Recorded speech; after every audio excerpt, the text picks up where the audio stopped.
नमस्कार दोस्तों, मैं हाजिर हूँ राजेश खन्ना से जुड़े कुछ अनछुए पहलू को आप लोगों के साथ बांटने के लिए। तो चलिए शुरू करते हैं। उम्मीद करती हूँ ये वीडियो आपको पसंद आएगा। तो अगर अभी तक आपने मेरे चैनल को सब्सक्राइब नहीं किया है तो इसे सब्सक्राइब कीजिए, लाइक कीजिए और शेयर कीजिए। तो चलिए शुरू करते हैं। 2 सरस्वती सदन, ठाकुर द्वार नाका, गिरगाम, बम्बई। ये बम्बई में जतिन के घर का पता था। दक्षिण बम्बई के गिरगाम का नाम संस्कृत के शब्दों गिरी यानी पहाड़ और ग्राम मतलब गांव से मिलाकर बना है, क्योंकि ये वहां के मशहूर मालाबार हिल्स के करीब बसा हुआ है।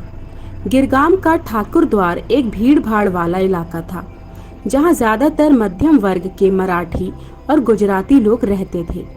जतिन के बचपन के इन सालों में बम्बई एक मेट्रोपॉलिटन के रूप में अपनी पहचान मजबूत करने लगा था।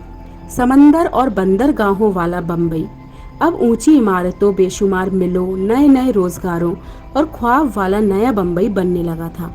शायद यही वजह थी कि देश भर से लोग बेहतर जिंदगी की तलाश में अपने छोटे शहर और गांव छोड़कर बम्बई आकर बसने लगे थे। इस बात को लेकर स्थानीय मराठी लोगों में असंतोष की शुरुआत भी होने लगी थी।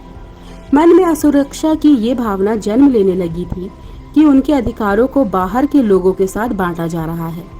सरस्वती निवास के कुछ पुराने निवासियों को आज तक याद है कि किस तरह नन्हा जतिन उनसे मराठी में बात करने का आग्रह करता था, ताकि वो भी उनकी भाषा सीखकर उनके सामाजिक परिवेश का हिस्सा बन सके। एक विशुद्ध पंजाबी परिवार में जन्मे जतिन को शायद बचपन से ही ये एहसास था कि उसे इस नए शहर को अपनाना है। देश की आज़ादी के बाद पहले दशक में बम्बई की फिल्म इंडस्ट्री भी तेजी से आगे बढ़ रही थी। इसकी वजह सरकार और निजी फाइनेंसर्स की तरफ से आने वाले फंड भी थे। 1950 के दशक में हिंदी सिनेमा के सुनहरे दौर की शुरुआत हो चुकी थी। इस दौर में अशोक कुमार, दिलीप कुमार, राज कपूर, गुरुदत्त, महबूब खान, बिमल रॉय, B.R. चोपड़ा और आनंद भाइयों, चेतन और देव जैसी शख्सियतें ने अपने हर कदम के साथ भारतीय सिनेमा की नींव मजबूत कर रही थी। जतिन का बचपन बम्बई के बेहद मशहूर और ऐतिहासिक रॉयल ओपेरा हाउस के करीब गुजरा।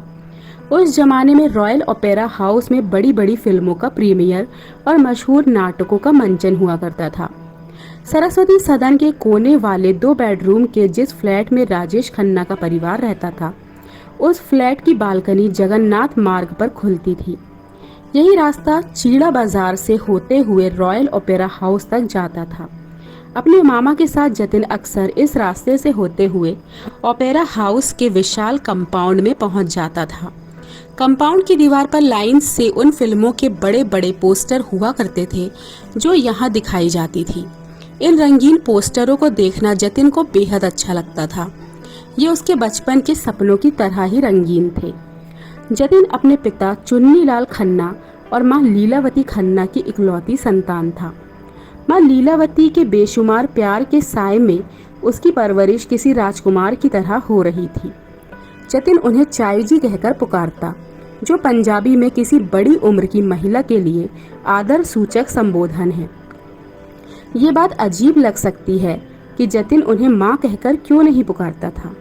असल में चुन्नीलाल और लीलावती खन्ना जतिन के असली माता पिता नहीं थे।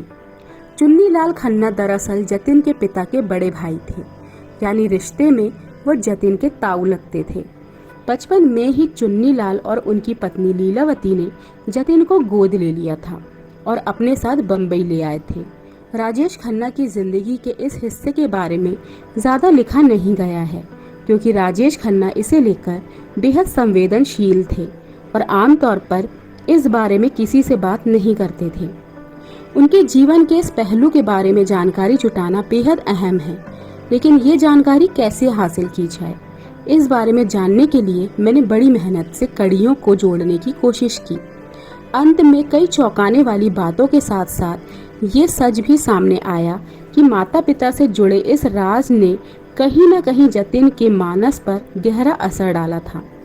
जतिन का दाखिला गिरगाम के प्रतिष्ठित school saint Sebastian Goan high school में करा दिया गया।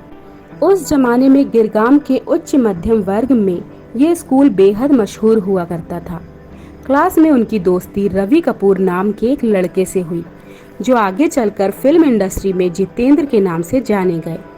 Saint Sebastian Goan high school के करीब रहने वाले अनिल बाबूराव चारी को वो पुराने दिन याद हैं। अपने इंटरव्यू में चारी ने पुरानी यादें बांटते हुए कहा, स्कूल की छुट्टी के बाद जतिन और रवि भागते हुए स्कूल से बाहर आते थे और स्कूल के बाहर लगे ठेलों से आइसक्रीम, चिक्की और गोला खरीदते थे। जतिन घर का लाडला था, उसकी हर मांग को पूरा किया जाता था। उम्र के उस नाजुक मोड़ पर जतिन को लगने लगा था कि उसकी फरमाइशें हर हालत में पूरी होती हैं। इसने उसे जिद्दी भी बना दिया था।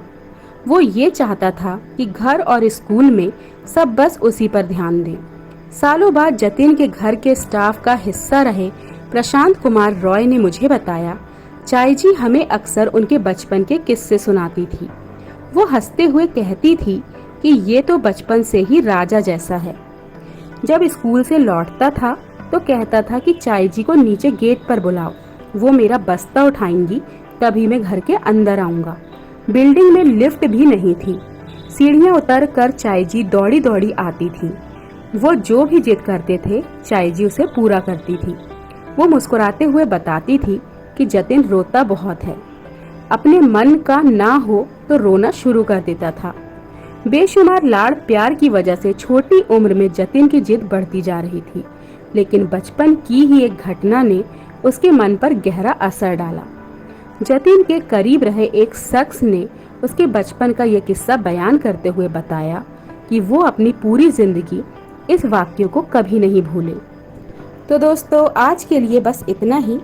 अगले वीडियो में हम जानेंगे कि क्या था राजेश खन्ना के जीवन से जुड़ा वह खास राज जो वो अपनी जिंदगी भर नहीं भूले थे। तब तक के लिए नमस्कार।